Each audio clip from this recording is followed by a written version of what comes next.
الله أكبر الله أكبر الله أكبر الله أكبر أشهد أن لا إله إلا الله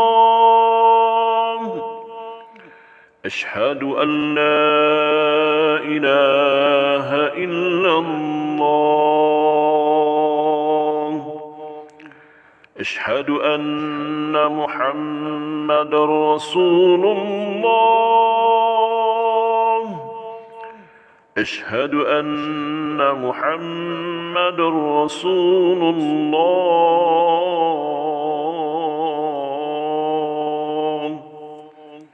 حي على الصلاة حي على الصلاة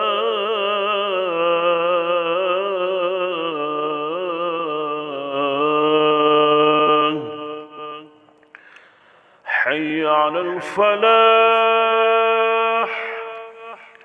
حي على الفلاح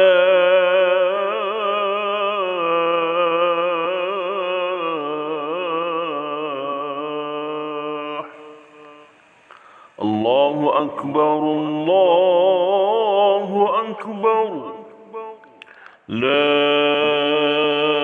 إله إلا الله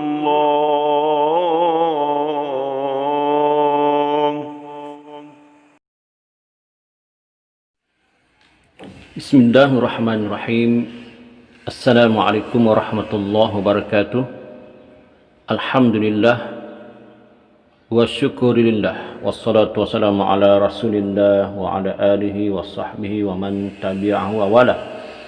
Alhamdulillah, syukur kita kepada Allah Subhanahu wa taala kerana masih lagi memberi kita nafas dan kita boleh bernafas di atas muka bumi Allah ini. Alhamdulillah, ya. Apa kabar para murid-murid kafah, adik-adik sekalian yang khususnya belajar di tahun 4, ya. Apa kabar semua? Kali ini pelajaran kita hari ini adalah berkenaan tentang pelajaran yang bertajuk kita buka kitab untuk khususnya tahun 4, yaitu asas ulum syar'iyyah, ya. Asas ulum syar'iyyah ibadah. Jadi murid-murid buka kitab asas ulum syar'iyyah ibadah, ya. Murid-murid kita belajar dahulu untuk pelajaran 1, yaitu berkenaan dengan tajuk azan dan iqamah, ya, hingga habis. Jadi saya minta murid semua tumpuhkan menonton video ini hingga selesai, dan di penghujungnya sila jawab pelatihan yang diberi. Kemudian murid-murid semua bolehlah jawab pelatihan itu berdasarkan nonton video ini. Boleh letak soalan jika tidak faham di ruang komen, ya. Apa-apa sahaja soalan yang berkenaan dengan tajuk kita kali ini, iaitu tentang azan dan iqamah, ya.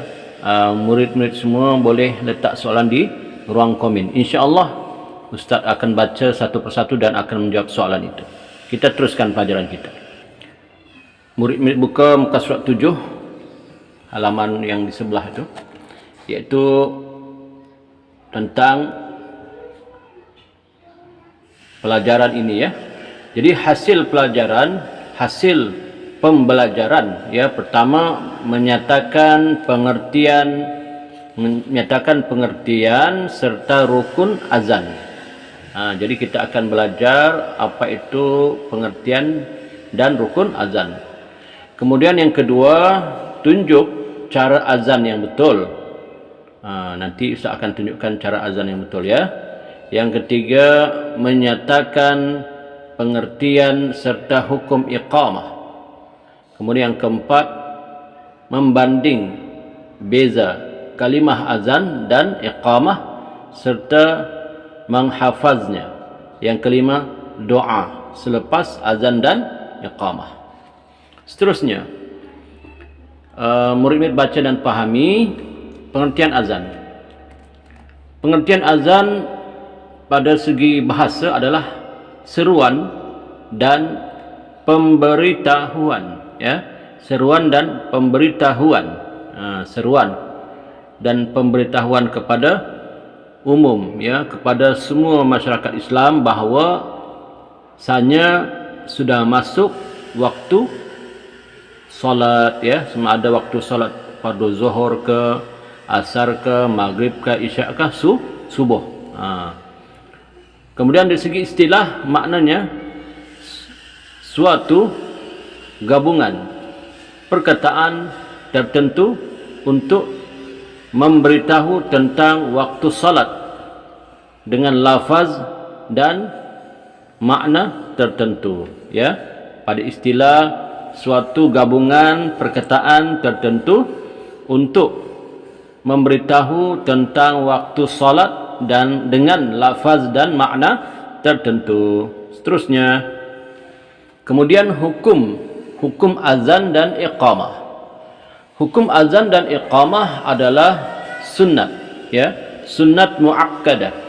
Sunnat muakkadah, ya, secara kifayah sebelum menunaikan setiap salat fardu, sama ada dilakukan secara berjemaah atau bersendirian, sama ada salat qada ataupun tunai bagi orang lelaki. Bagi perempuan pula disunatkan melakukan iqamah saja. Paham ya murid-murid semua? Hukum azan dan iqamah adalah sunnat muakkadah, ya. Muakkadah pun boleh, muakkad pun boleh, secara kifayah sebelum menunaikan setiap solat fardu, ya. Solat fardu sama ada dilakukan secara berjemaah atau bersendirian, sama ada solat qada ataupun tunai bagi orang lelaki saja.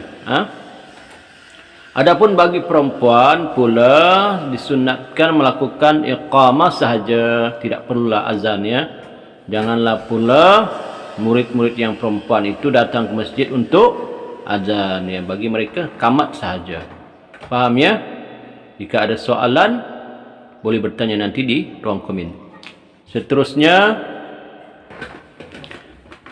kedua, dalil disyariatkan azan.